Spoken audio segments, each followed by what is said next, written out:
네, 안녕하세요. 세뇌탈출입니다.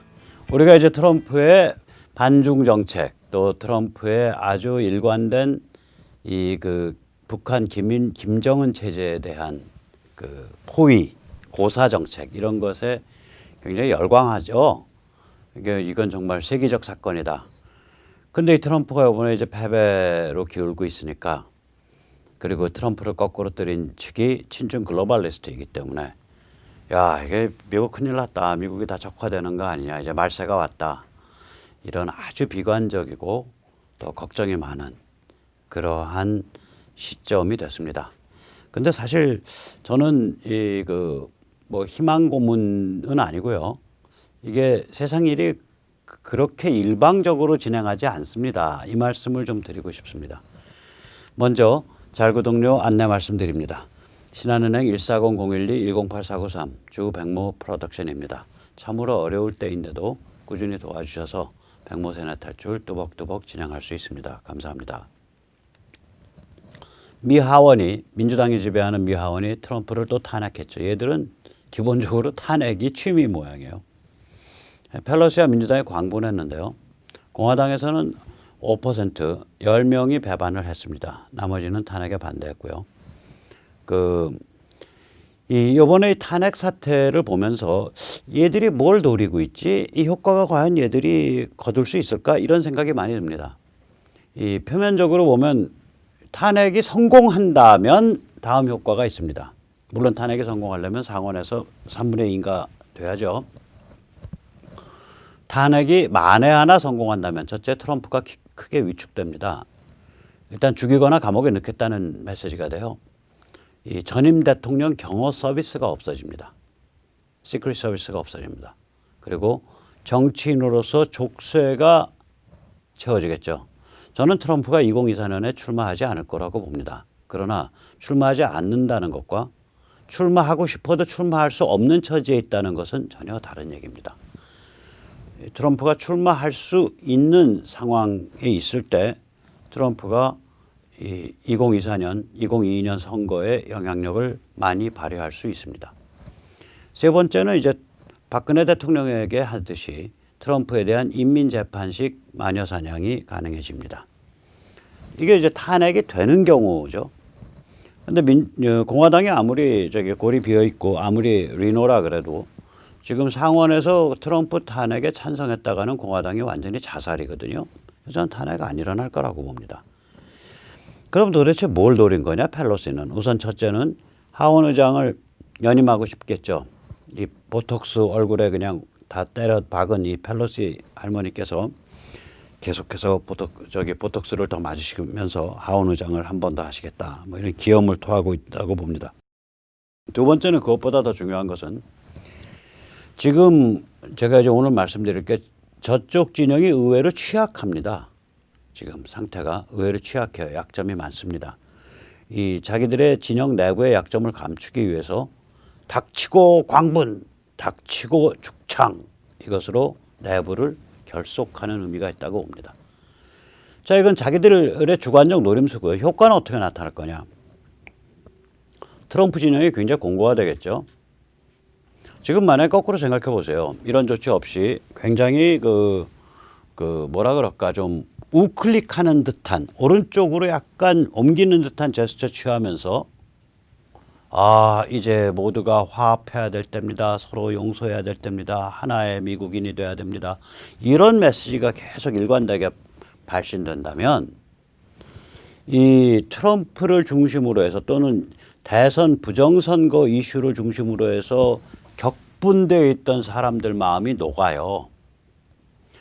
이게 예를 들면 그런 일이 안 발생했지만 노무현이 만약에 당선 직후에 노사모 같은 성향의 그런 경향을 떨어버리고 그다음에 저것도 떨어버리고 운동권 쪽에서 오는 좌파 성향도 좀 약화시키고 노무현이 당선 직후에 우클릭을 했더라면 부엉이 바위도 없었고 그다음에 노무현에 대한 그런 반감도 그렇게 크지 않았고 이걸 이렇게 가는 게 정도거든요.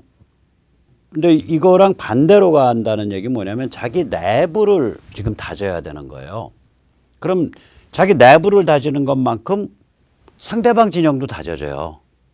정치라는 게 그렇습니다. 그 얘기는 무슨 얘기냐면 트럼프 진영이 공화당 장악 가능성이 점점 더 높아진다는 얘기입니다. 그리고 다른 무엇보다도 친중 글로벌리즘 엘리트들과 가치지향 민중주의 애국 민중 사이의 대결 구도가 명확하게 자리 잡힌다는 소리입니다. 얘들이 어떤 멘탈을 갖고 있는 애들이 지금 전면에 나서고 있냐? 이런 멘탈을 가지고 있습니다. 이자의 그 흰글씨가 이자가 이제 그 공개적으로 발언한 내용인데요. 베리타스 프로젝트 베리타스에서 그 공개 발언 내용을 비디오로 뜬 거를 공개를 했습니다. 얻어가지고 이자는 이제 마이클 벨러라는 자인데 공영방송 PBS가 고용한 변호사이고요. 이자의 그 대선 전의 발언입니다. 대선 전에 이자의 발언이 문제가 되니까 PBS는 마이클 벨러가 더 이상 PBS에서 일하지 않는다라고 잡아떼고 있습니다. 이자의 발언을 보면 한마디로 닥치고 광분, 닥치고 죽창입니다. 한번 읽어드리겠습니다. 공화당 찍은 사람들 집에 쳐들어가야 돼요. 국토방위부가 그 아이들을 데리고 나와야 합니다. 이 아이들을 재교육 교화 수용소에 넣어야 합니다. 그리고 하루 종일 세사미 스트리트와 같은 건강한 아동 프로그램만 보도록 만들어야 합니다. 트럼프를 지지하는 부모들 밑에서 트럼프 이 말 말고는 아무것도 모른 채 자란 아이들입니다. 이런 아이들이 나중에 어떻게 되겠어요? 참을성 없고 끔찍한 사람들 한 세대가 만들어지는 겁니다. 끔찍한 아이들이죠. 이쯤 되면 뭐 완전히 이제 모택동의 문화혁명이나 지금 시진핑의 미그루 집단 수용소를 생각나게 할 정도의 발언이에요. 이 변호사라는 자의 발언이. 또 이전에 이런 발언도 했습니다. 만약 트럼프가 당선된다면 백악관으로 몰려가서 화염병을 던져야 합니다. 공화당의 강세인 주들에서 코로나가 유행이라는 건 다행입니다. 트럼프 찍으러 나올 뻔한 사람들이 병에 걸려 죽어가니까 천만 다행입니다. 미국인들은 바보입니다. 대부분은 바보입니다. 뭐 이쯤 되면 뭐 조국 죽창 정도는 아무것도 아니네요. 이런 멘탈인 거예요. 근데 이 멘탈이 재밌는 게 재밌다기보다도 참 어이가 없는 게 그럼 이 멘탈대로 이자가 과격하게 사는 사람이냐? 아니에요. 10중 8구 굉장히 웰빙으로 살고 있는 변호사일 겁니다. 모여가지고 혁명을 모의하고 지하운동을 짜고 목숨을 내놓고 혁명을 준비하고 뭐 이런 거랑은 전혀 상관없이 그냥 자기들끼리 모여서 하하호호거리면서 제법 품격 있게 살고 있을 거예요. 그래서 이런 자들 귀를 붙잡고 제가 묻고 싶은 말이 있습니다. 너 혁명적 투쟁이 뭔지나 알고 지금 저런 소리하고 까부냐? 지금 이런 자들이 막 설치고 있는 거예요. 이런 자들이. 자, 그럼 이제 우리가 이제 여러 가지 생각을 한번 해봐야죠. 여기서 저는 니체의 말을 인용하고 싶습니다. 니체가 이런 말을 했죠. 나를 죽이지 못하는 것은 나를 더 강하게 만들 뿐이다. What fails to kill me only makes me stronger. 지금 딱 이겁니다. 우리 그 가치지향 애국 민중의 처지가 바로 이겁니다. 다행히 미국 정치인들 중에 많은 사람들이 현역 의원들 중에 많은 사람들이 트럼프와 함께하고 있습니다. 지금 하원은 랜스 굿은 이 사람 트위터 보면은 살벌합니다. 빅텍은 미국 민중의 적이다. 자, 현역 의원이 우리나라에서 만약에 국민의힘의 핵심 의원 중에 하나가 네이버 다음은 한국인의 적이다. 이런 거 한번 생각해 보세요. 네이버 다음의 힘이 조중동보다 세거든요, 사실은. 혹은 조중동은 한국 국민의 적이다. 그런 말 할 사람 없죠. 지금 이런 말을 하는 현역 의원들이 나오고 있는 거예요. 거기다가 이제 우리 벤처 업계의 영웅이죠. 앨런 머스크. 그러니까 무인 자동차의 그 테슬라 무인 자동차의 이제 오너 회장이죠.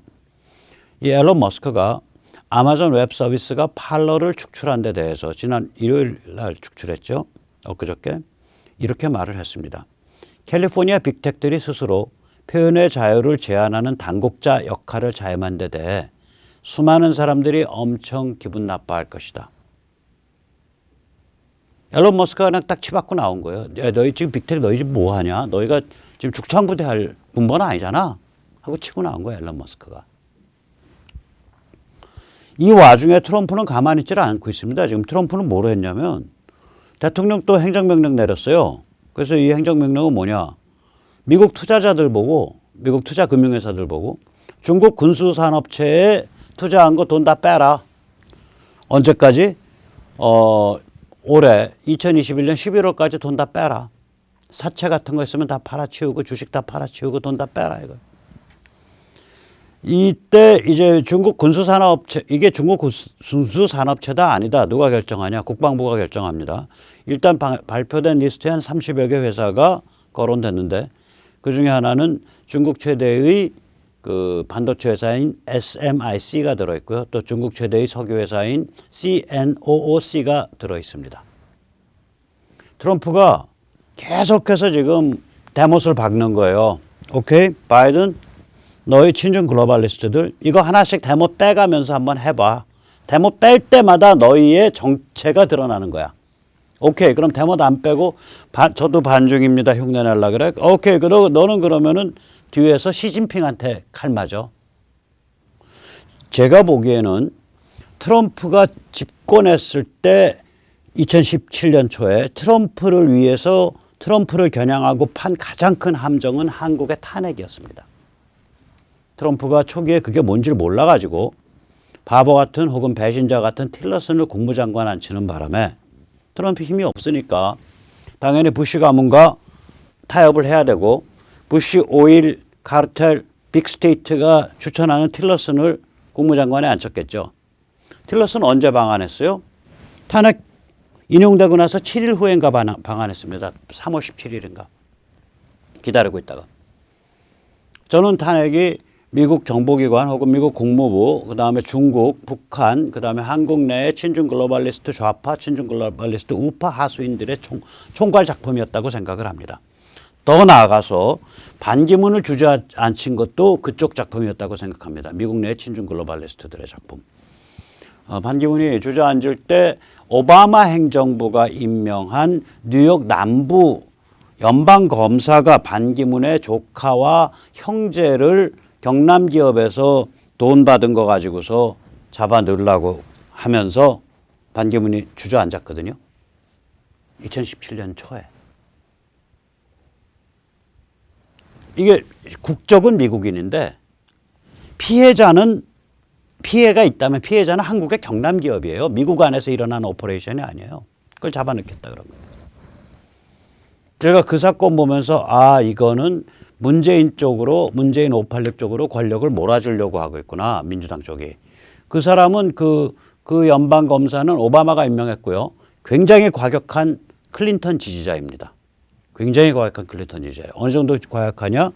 오바마가 임명했던 코미 FBI 국장이 그 클린턴이 대선 전국에서 이메일 서버가 터졌을 때 그거를 코미 FBI 국장이 잡아넣지는 않았지만 그 국무부의 이메일을 자기 집에 있는 이메일 서버로 왔다 갔다 하면서 개인적으로 빼돌린 거는 굉장히 부적절한 행위였다라고 코미가 10월인가 11월에 발언을 했어요. 대선 전에.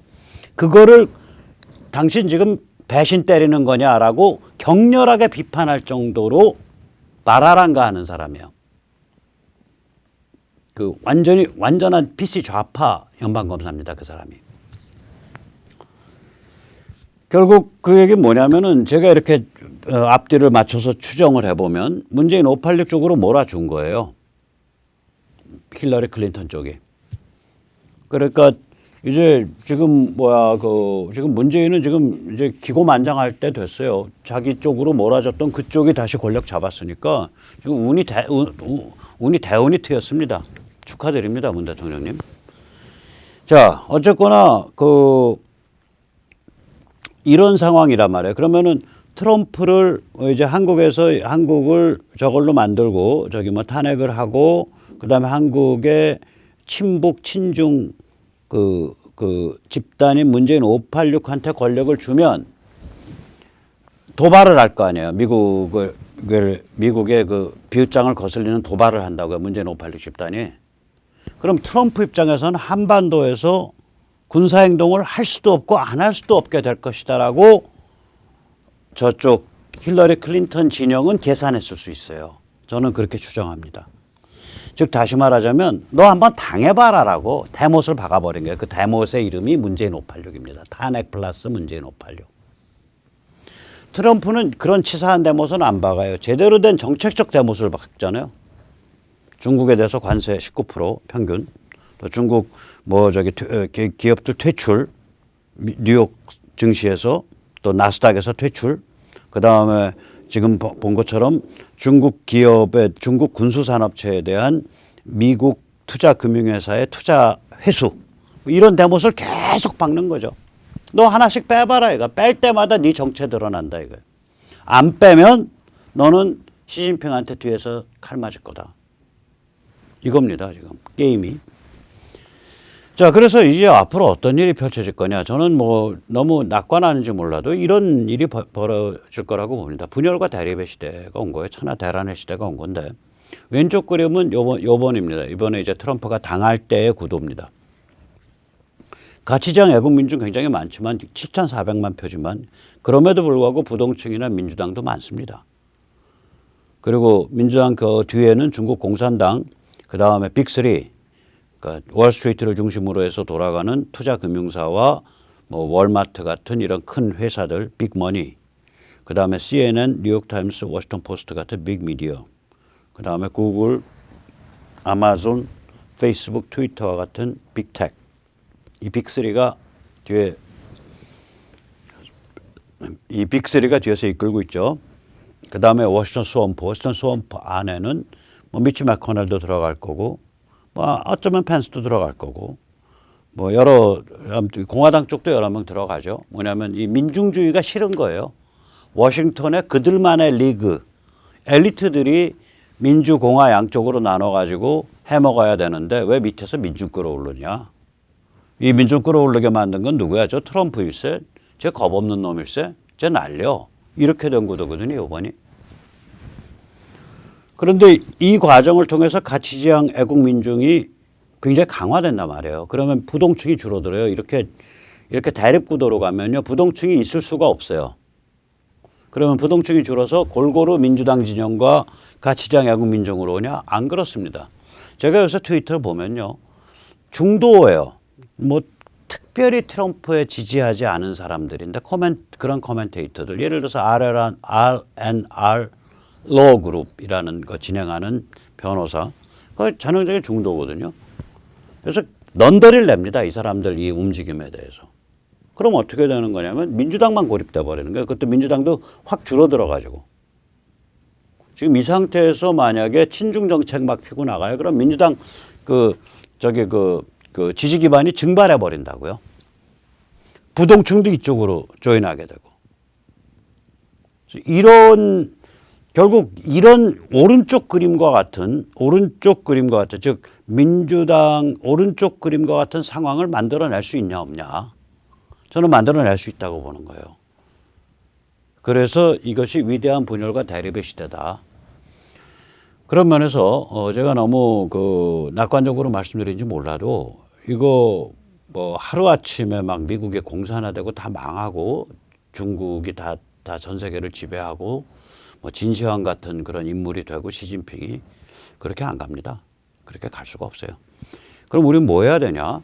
우리는 우리가 할 수 있는 일을 또박또박 뚜벅뚜벅 아주 집요하고 지능적으로 준비해 가면 됩니다. 그중에 하나가 이제 문재인한테 빨리빨리 제대로 된 백신 놔 하고 압력 엄청 넣어야 돼요. 이거 압력 넣었더니 결국은 지금 자기 죽는 줄도 모르고 지금 백신 접종 서두르겠다는 거 아닙니까? 잘 됐죠. 그래서 백신도 이제 중국 백신 떠드는 자는 하나도 없고 이제 아스트라제네카, 그 다음에 모데나, 그 다음에 파이저, 그 다음에 중간에 얀센, 존슨앤존슨 걸 얀센이라 그러는데 얀센 거가 굉장히 좋다고 지금 평이 돌아요. 한 번밖에 안 맞고 넣기도 쉽고. 그래서 이런 것들이 빨리빨리 돼서 우리가 이제 집단 면역 형성되면 이제 저항하러 이제 길거리로 나가고 이제 굉장히 활발한 활동을 해야죠. 근데 그 전에 뭐가 돼 있어야겠어요. 그 전에 이미 연락망이 다 형성돼 있어야 됩니다. 그래서 지금 그 백신을 매개로 해서 그 서명으로 뭉쳐서 애국전선을 준비해야 합니다. www.lisol.kr/S1입니다.